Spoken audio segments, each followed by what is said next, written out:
Maka iblis membuat bala tentara untuk membantunya melaksanakan misinya yang besar itu. Iblis membuat bala tentara. Nah, uniknya bala tentara iblis ini terdiri dari jin dan manusia. Dari jenis jin jadi pengikut iblis, dan dari jenis manusia yang membantu iblis dalam melaksanakan misinya ini. Maka sedikit akan kita bicarakan adalah siapa saja dari golongan manusia yang menjadi pendukung iblis itu. Karena pendukung iblis ini minal jinnati wan nas. Jamaah sekalian, pendukung iblis dari jenis manusia itu yang menjadi target iblis untuk menjadi sekutunya. Iblis sangat berharap golongan ini menjadi sekutunya. Apa itu? Yang pertama adalah imamun zalim, pemimpin yang zalim. Maka pemimpin yang zalim itu menjadi target utama iblis untuk direkrut menjadi sekutunya. Kenapa? Karena daya rusak pemimpin yang zalim itu besar. Kalau Al-Quran menggambarkan pemimpin yang zalim ini dengan sosok seorang Fir'aun. Lihat, kalau kita buka lembar sejarah, bagaimana kepemimpinan Fir'aun dan kerusakan yang ditimbulkannya. Lihat, satu negara dipaksa sama Fir'aun untuk murtad. Hebatnya Fir'aun. Satu negara wajib murtad, wajib mengimani dia kalau dia adalah Tuhan. Maka Fir'aun ngaku kalau dia adalah Tuhan yang paling tinggi. Inni rabbukumul a'la. Aku adalah Tuhan kalian yang paling tinggi. Bayangin, dia mampu memurtadkan semua orang. Kemudian lihatlah, ketika dia bermimpi bahwa akan lahir seorang laki-laki, yang kelak laki-laki yang baru lahir ini akan meruntuhkan kekuasaannya. Apa yang dilakukan Firaun? Dia membuat kepres, dia membuat perundang-undangan. Setiap bayi laki-laki yang lahir, bunuh. Maka bisa dibayangkan berapa korban dari undang-undang ini, gitu ya. Berapa korban dari undang-undang ini? Maka seorang pemimpin ketika dia zalim, itu daya rusaknya luas. Maka iblis sangat menginginkan kalau pemimpin-pemimpin yang zalim itu menjadi sekutunya untuk menyesatkan umat manusia. Itu. Yang kedua, jamaah sekalian dimuliakan Allah Subhanahu wa taala, yang kedua yang direkrut oleh iblis untuk menjadi sekutunya dalam rangka menyesatkan kita umat manusia, yang kedua adalah aghniyaun zalim, orang-orang kaya yang zalim.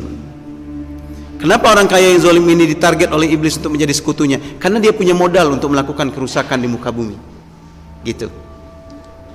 Kalau orang miskin bikin kerusakan terbatas. Kenapa? Karena dia tidak punya kemampuan yang banyak, ya. Kalau orang kaya sangat memungkinkan dia untuk pesta seks, pesta narkoba, pesta miras, dan lain sebagainya. Kalau orang miskin gimana mau pesta narkoba? Mau beli beras saja kurang, gitu. Maka dalam sejarah, sosok seorang kaya yang zalim ini digambarkan dengan sosok seorang Qarun.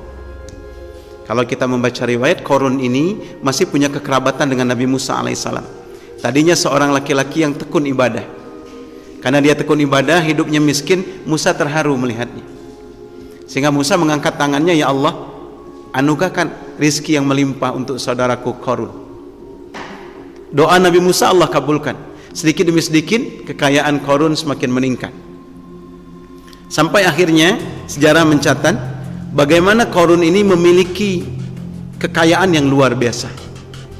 Yang kunci gudangnya aja itu harus dibawa onta. Ini kebayang coba, kunci gudangnya Qarun itu nggak kuat manusia mengangkatnya, harus dibawa oleh seekor onta. Kebayang berapa banyak kekayaan Qarun. Ketika Musa berkata, wahai Qarun, keluarkan zakat, karena di hartamu ada hak fakir dan miskin. Dengan sombongnya Qarun berkata, harta ini adalah hasil kerja kerasku. Wahai Musa, jangan biasakan minta-minta, kerja keras biar punya harta.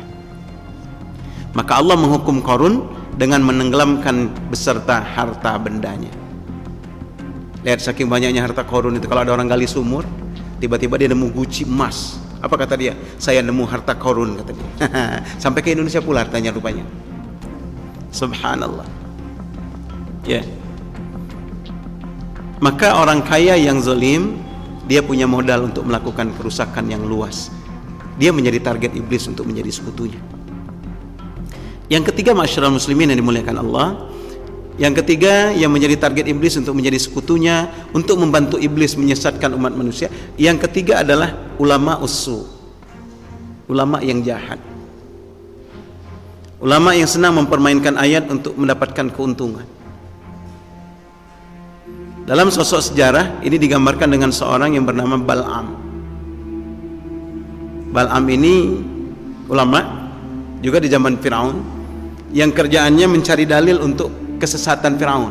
Jadi kalau Firaun melakukan kesesatan, Bal'am lah yang mencarikan dalil seolah-olah perbuatan Firaun ini sesuai dengan firman Tuhan. Nah, ini jadi stempelnya Firaun. Dia yang ngutak-ngatik ayat supaya ayat itu bersesuaian dengan keinginan Firaun. Ini bahaya. Kenapa ulama ussu ini menjadi target iblis? Karena memang daya rusaknya luas. Fatwanya didengar oleh masyarakat. Fatwanya didengar oleh masyarakat. Maka na'udzubillah kalau kita berhadapan dengan ulama-ulama ussu seperti ini, dibuatnya kacau agama. Kenapa? Karena sesuai dengan keinginan-keinginan orang-orang tertentu. Orang sudah mempermainkan ayat-ayat untuk kepentingan pribadi. Orang menggunakan ayat-ayat untuk kepentingan-kepentingan. Maka di Indonesia sering kita temukan itu ya. Bagaimana ada ustadz yang bisa menggandakan uang dengan zikir-zikir dan sebagainya. Biasa itu. Orang mempergunakan ayat-ayat untuk keuntungan pribadi. Ulama ussu. Dan uniknya ulama itu sejahat apapun dia, kadang pengikutnya mesti banyak. Maka iblis senang merekrut orang-orang yang seperti ini, ulama-ulama ussu, ulama yang jahat, ulama yang menggunakan agama untuk kepentingan pribadi dan golongan serta kelompoknya.